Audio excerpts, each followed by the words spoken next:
Aina teh serpisan kejadian ya Allah.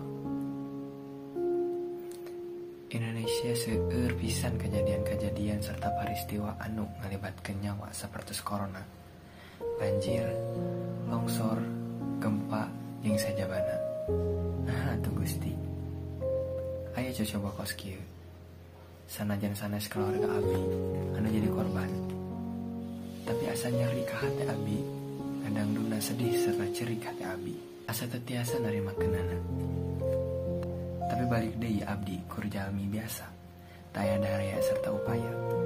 Abdi kur tiasa ngadoakeun jeung sarerea anu jadi korban serta minta pitulung ti Gusti sanajan abdi sadaya saha.